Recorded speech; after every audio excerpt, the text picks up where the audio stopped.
Beneath a sky older than memory, a mountain of stone rises like a sleeping citadel. For 5,000 years, storytellers have repeated the same tale. A single king, armies of laborers, and crude tools carved the impossible. But when the moon takes a certain angle, this tale begins to fray. What if the story we call history is only a thin veil stitched over a deeper design? What if a single keeper of secrets has stood between us and a truth that refuses to be ordinary? In the legends, the pyramid is not merely a tomb. It is a machine, an astronomical map, and, some whisper, a repository of technologies lost to mundane memory. The official chronicle credits a great pharaoh and his workforce. The village storytellers nod along. Yet when you walk the corridors, the silence speaks. There are no triumphant wall carvings, no funerary inscriptions that shout the name of the builder. For a structure so central to a civilization's pride and ritual, this hush is unusual, like a drumbeat skipped in the middle of a song. And then there is the gatekeeper. Not a single man, but a title that echoes through temples and archives. The high custodian who decides who may pry at the stone's face. He sits in the great hall where mandates are signed and permits weighed, and he carries the authority to open a passage or to seal it forever. Supporters call him the guardian of heritage. Skeptics call him the man who closes doors. In the marketplace, old potters and young scribes argue over motive. Is he protecting relics from fools or protecting something else from curious eyes? The architects of legend claim rope and copper were enough. Yet the inner chambers reveal a different poetry. Polished blocks of granite, bored with holes so round they could be a smith's dream, sit like locked gears. Around the vaulted passages, joints meet with such precision that a feather might not slip between them. Engineers of our time, who command steel and fire, squint and admit unease. The cuts look purposeful, too careful for simple mallet work, too smooth for the impatient hammer. Even the act of seeing becomes strange within these halls. Flame-fed lamps would have marked the ceilings with shadow and soot, but the vaults are clean. The rock breathes without the stain of smoke. How did the builders light their way? How did hands that supposedly worked by torch and moon manage to fashion perfection where the simplest lamp would have marred the stone? This is the threshold of the puzzle. A perfectly ordered exterior paired with an interior that resists the story offered at market stalls.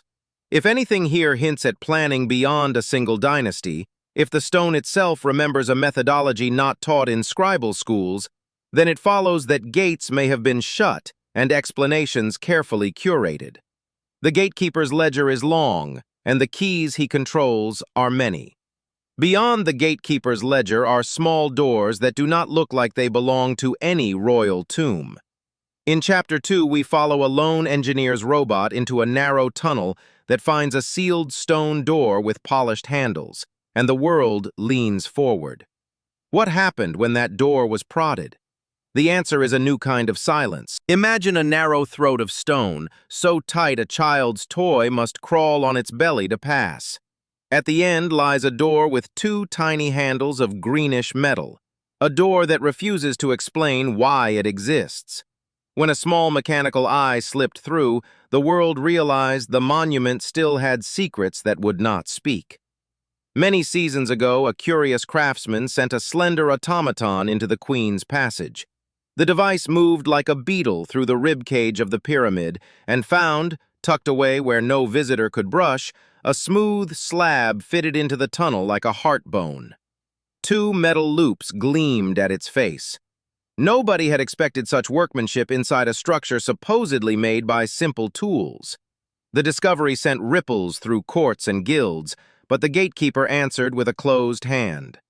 The automaton's path was sealed. The door remained a mystery behind a wall of authority.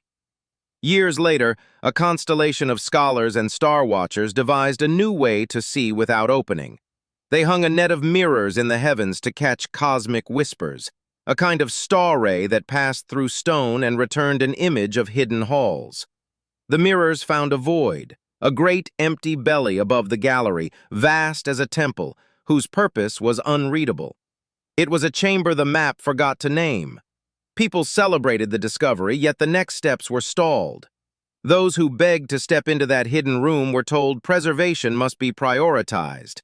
Caution became a lock. The gatekeeper's reasons were framed as stewardship, and for many, stewardship is a respectful word. But for others, it smelled like a soft but firm denial. Inside the known rooms, the marks left by hands tell another tale. Bands of stone are bored with holes so perfectly cylindrical that the bored cores fall out like teeth.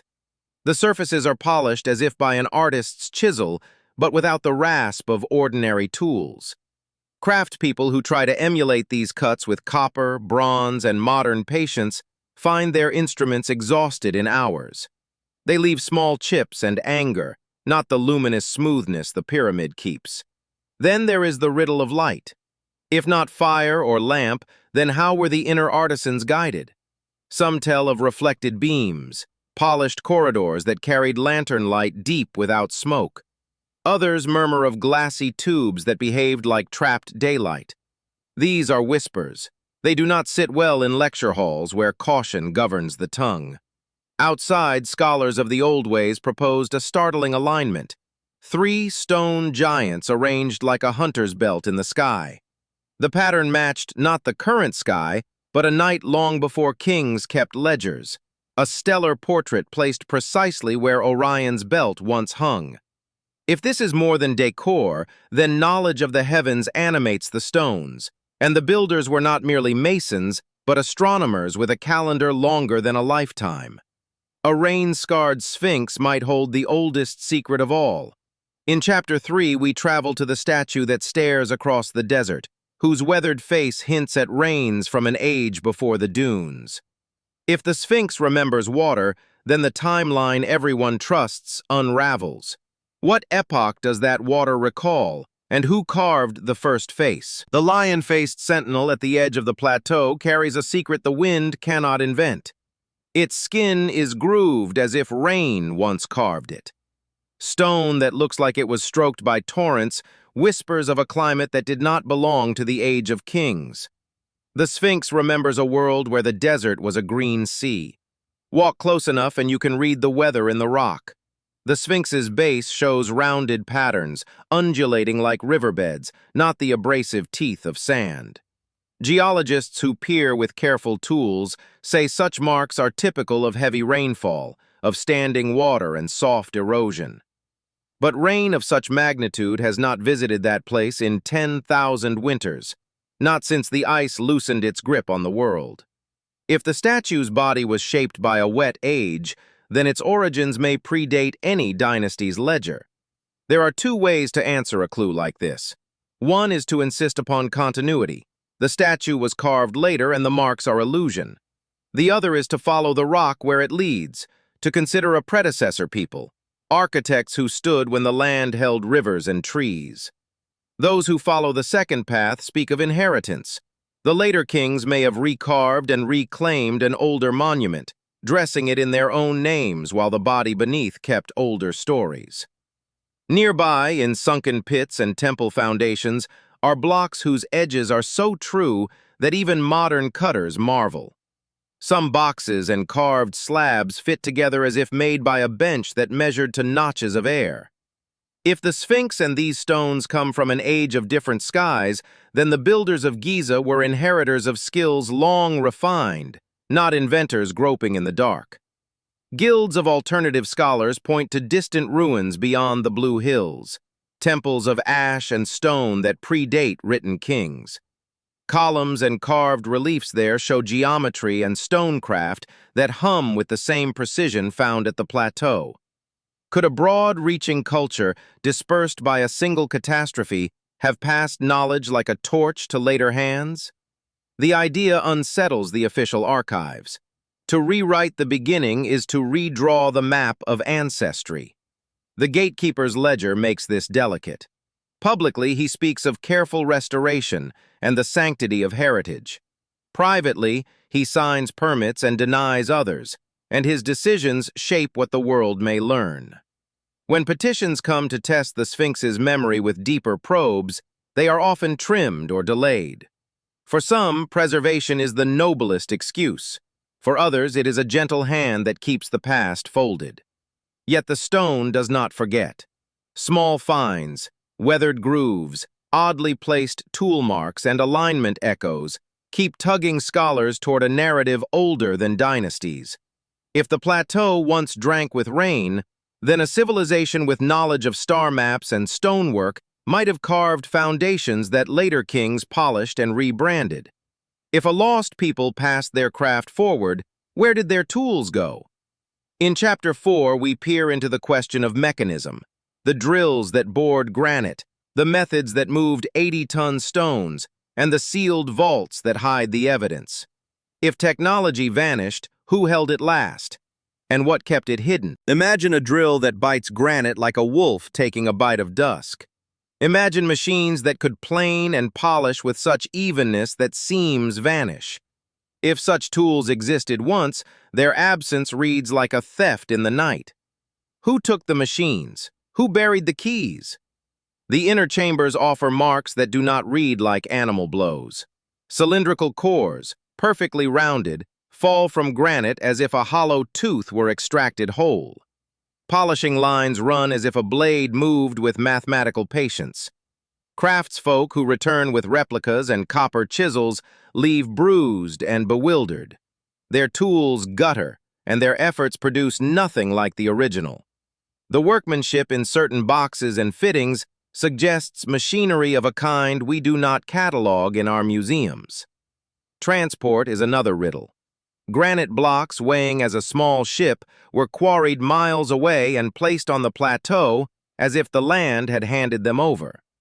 Modern engineers sketch diagrams of ramps, pulleys, and vast workforces, and though their plans are clever, some admit a caveat.